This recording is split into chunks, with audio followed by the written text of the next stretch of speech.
Take these supplements if you want to look more beautiful. You want to lose weight? They're backed by science. These are the supplements I never skip as a gym girly. Went from this to something like this. Started biology. It has been a major success factor in my gut health journey. I have seen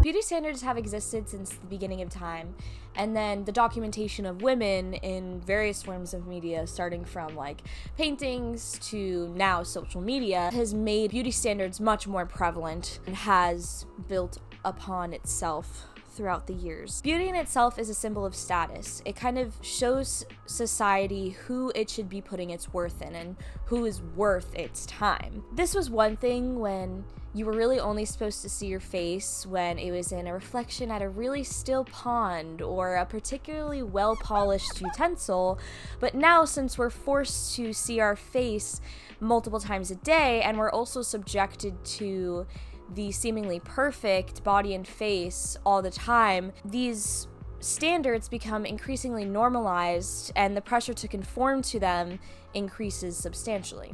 This is where capitalism comes into play. Shocking!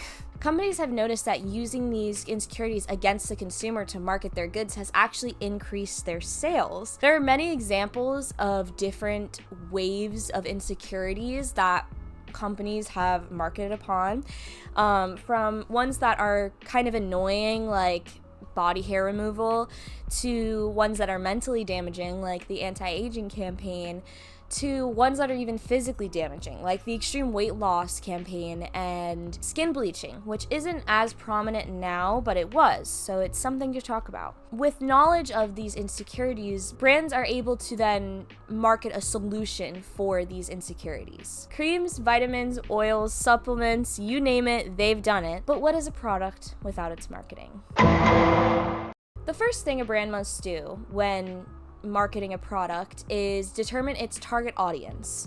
This allows them to be able to understand a lot of information about how to market the product if they're going to a specific audience.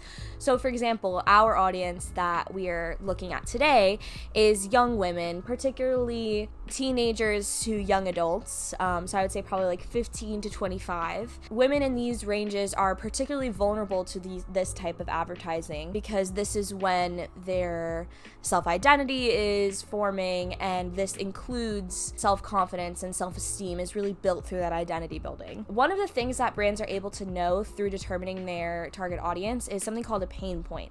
Now, a pain point is kind of general, so it can be interpreted in many different ways, but the general definition of a pain point is something that bothers a consumer on a daily basis. This could be brand related. Let's take online shopping, for example. A pain point of online shopping would be not being able to try on the clothes. However, if a pain point is just something that the consumer struggles with on a daily basis, this can also just be general insecurities that the person has, not just minor inconveniences of shopping. Either way, the idea is that if you understand the consumer's pain points, then you can understand what your product needs to be marketed as to fix, if that makes sense. So in our previous examples for the online shopping, something that could help alleviate this is adding a sizing chart or telling what size and measurements the models are, because that at least like really helps me be able to visualize how the clothing item will look on my body as opposed to just like seeing what the model is. In the example about insecurities, this could be having a product that alleviates these insecurities. But brands don't just stop at preying on your insecurities. Oh no. Because why would they when they know that making your insecurities worse makes their sales better? Marketing and advertising are things that are extremely influential on our everyday lives more than we may realize. Quote, "It was observed that one of the most influential ideas spread by the media is society's perception of beauty and attractiveness.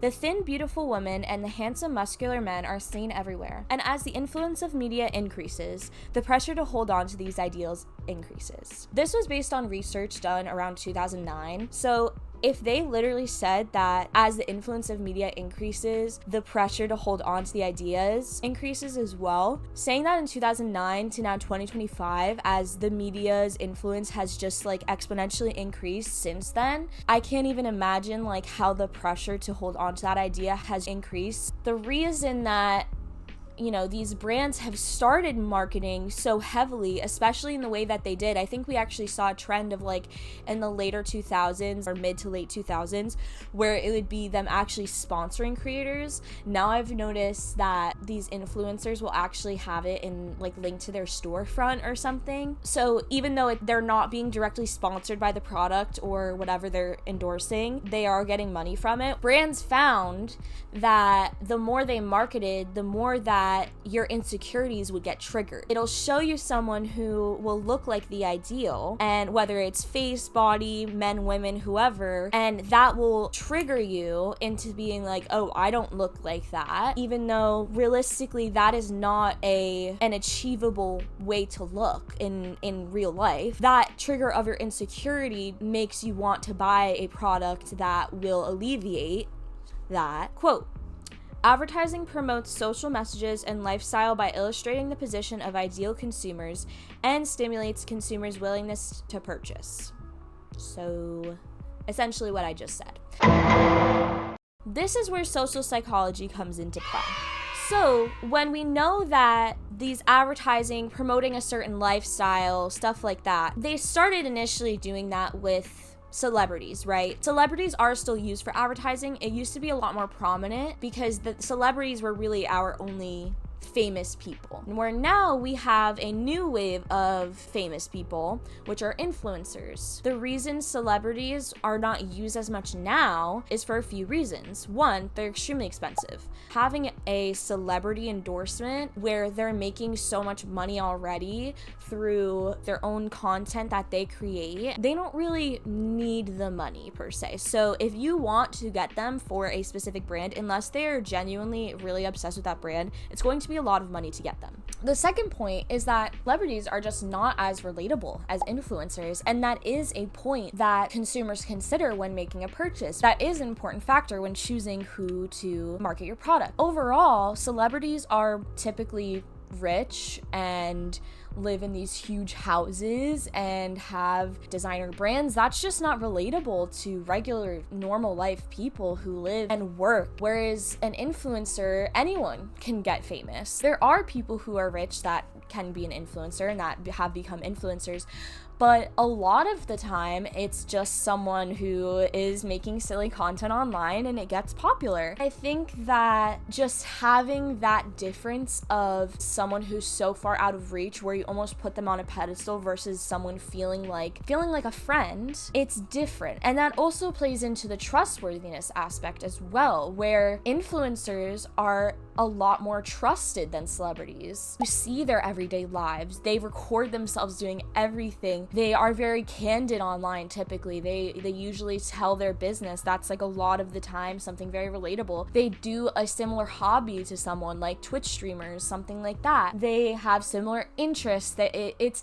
all of these little things that make you feel personally connected to someone. They almost feel like they are your friend, and why wouldn't you trust your friend? That goes into our routes to persuasion, right? Because we have two different routes to persuasion. We have the peripheral and the central. The central is very much like straight to the point, delivering you the information, whereas the peripheral uses distractions and the looks of the advertisement to make it appeal to the customer. The way they do it is they have the influencers say that they have been using the product and that they love it, as opposed to just a commercial where they're like standing with it and holding it, which I feel like you see a lot more with celebrities. The idea is to take advantage of both routes in a way, because they do have the central where they're delivering you the information about a product versus the peripheral, which you wouldn't really expect. It's like, oh, it's just someone talking about a product, but ultimately the brands try and use these women specifically that abide by the beauty standards they're trying to promote. If a brand really wants to prove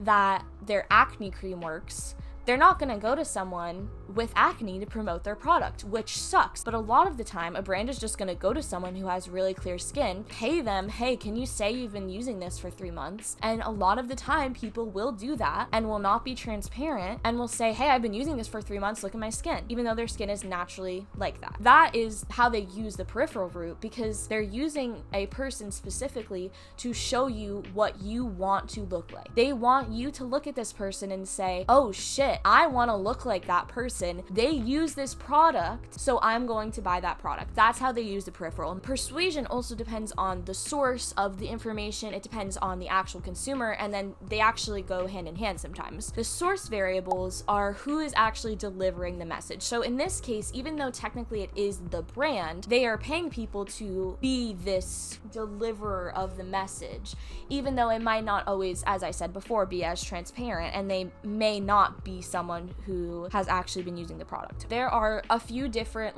specifics that go into this. There's credibility, which is competence, and trustworthiness. Competence is when a dentist endorses a toothpaste. That is competence. You trust that a dentist will have enough competence and information on teeth and on those types of products to be able to recommend a good one. Where trustworthiness, this is what I was saying before, if trustworthiness is high, which it's a lot higher with someone that has built a fan base with people, that has shared their life, as I said, an influencer. So trustworthiness with an influencer is really high, so they're more likely to convince someone that they actually really like this product and that they should get it. And then there's also likability and style, which goes into this, which is very prominent in social media as well. You can't really be an influencer without being liked, which, I mean, you can, but it's really hard. And then also style, a lot of people are followed because of their style or because of how they like to record, because of how they like to dress or do their makeup, whatever. So that's a big component within advertising. And then there's also some recipient variables, which is the consumer in this case. There's prior state variables, which go into commitment, which is if someone already has made a commitment to someone, they're more likely to trust them and do it again. So say you subscribe to an influencer's Patreon, or you've bought a product that they've endorsed before, then you're more likely to buy it from them as well. Selective attention, which is when you agree with the influencer or you agree with the product, you're just going to take the information at face value. So if you really like an influencer, you trust what they say, instead of questioning what they say about the product, you're just going to automatically believe it. There's also an aspect of cognitive dissonance in this, because if you are seeing someone that is the ideal and it builds this norm in your mind, because that's what it does. If you see someone consistently in media, whether it's skinny, whether it's white, whatever it is, if you see someone, that becomes the norm, even if it is extremely unrealistic. This causes cognitive dissonance, because you're looking at someone and saying, this is what I'm supposed to look like, and this is what I look like, and I can't change that. Cognitive dissonance is something people really don't like, because they don't like being uncomfortable, they don't like sitting in that feeling, so they will do anything to justify it or make it go away. And that does include buying these products that'll make you skinnier, less bloated, whatever it is. So yeah, overall, I just wanted to do a deep dive into how influencers affect purchasers' buying patterns. This is something that we really need to look at and examine more often, because brands do take advantage of the consumers, and this is one way that they do so. And it's really important to be knowledgeable and aware of how they do this and their manipulation techniques, so you can hopefully stop over consuming yourself and accept yourself as who you are, because you are beautiful no matter what. And just because you don't look like someone who is advertising a certain product does not mean that you are not beautiful and worthy, and it does not mean that you need that product. So don't buy that product. And if you enjoyed the video, please leave a like. And if you're interested in reading any of the research that I read up on when I made this video, all of them should be linked in the description. So thank you so much and have a great day.